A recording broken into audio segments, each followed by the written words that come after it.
The Russia vs. Ukraine war has seen the aggressor encountering unexpected shortcomings. Growing evidence of a military disaster on the Donets pierces a pro-Russian bubble. The artillery, UAV, and material loss in a challenging operation gone wrong pinpoints the loopholes in the Russian military's tactical team. Is it likely that Russia's leadership is clueless about its army's weaknesses? Like other totalitarian countries, Russia lacks independent government oversight of its military forces. For more insight into this exciting development, watch today's video. Russia vs. Ukraine war is taking new twists as days go by. One of the critical lessons from Moscow's campaign in Ukraine is that having a significant capability advantage is no guarantee of victory. Most Western analysts did not hold out much hope for Ukraine based on the magnitude of the two countries' military. The Russian president and his military advisors had confidence that the invasion would take days, if not a few months. However, the combat has thus far gone against expectations. The recent deadly destruction of the Russian battalion as it crossed a river in the northeastern part of Ukraine, which claimed the lives of over 400 Russian soldiers, confirms this assumption. In this video, we will look at how the growing evidence of a military disaster of the Donets pierces a pro-Russian bubble. On February 24th, Ukrainians woke up to a historic Russian President Vladimir Putin's announcement of the start of a massive invasion of their country. Russian forces used artillery, MLRS, and missile systems to shell and damage essential infrastructure in Ukraine's cities, towns, and villages. However, the latest artillery, UAV, and material loss in a challenging operation gone wrong have caught the international community's, military experts, and even pro-Russian bloggers' attention. As word of the casualties as the Donets River's crossing circulated, several Russian bloggers quickly criticized the country's leadership, claiming it was incompetent.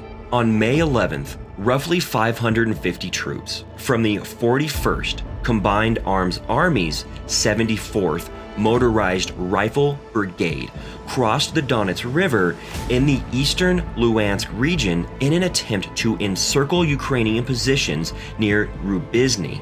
According to released media, satellite photographs suggest that Ukrainian shelling demolished multiple Russian pontoon bridges and raised a dense concentration of Russian equipment and personnel near the river.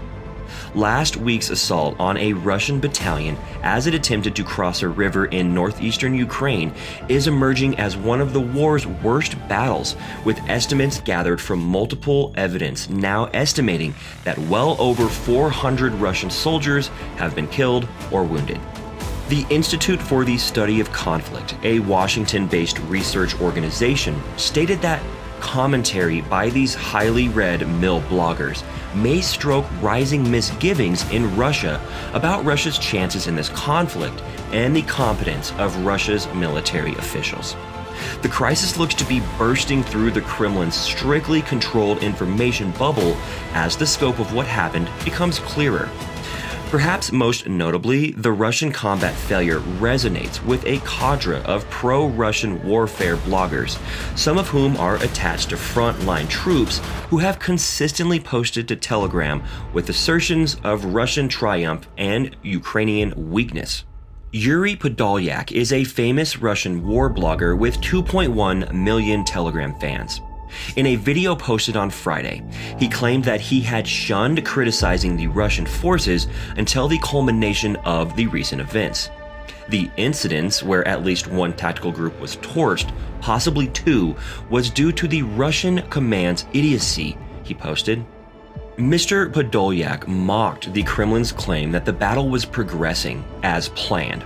In a 5-minute video, he informed his audience that the Russian army was desperate for unmanned drones, night vision gear, and other machinery that is tragically deficient on the front. And a third, Vladlen Tartarsky, claimed that Russia's eastern push was dragging due to a shortage of surveillance drones and because of these generals and their tactics. We won't have any army reforms until we get the last name of the genius who laid down a battalion tactical group by the river and he doesn't answer for it publicly, Mr. Tatarsky wrote. Western military experts have examined the footage and concluded that the attempted crossing exhibited a shocking lack of tactical understanding. They believe that Russian commanders hastened the operation to make advances. Some speculated that it was a representation of the Russian army's chaos. If the predictions of hundreds of soldiers killed or injured are correct, it will be one of the worst battles in this tragedy of a war so far. Did you enjoy today's video? Make sure to subscribe to this channel to catch more exciting developments on Russia versus Ukraine. Be sure to hit that like button and let us know your views in the comments section. We would love to hear your thoughts.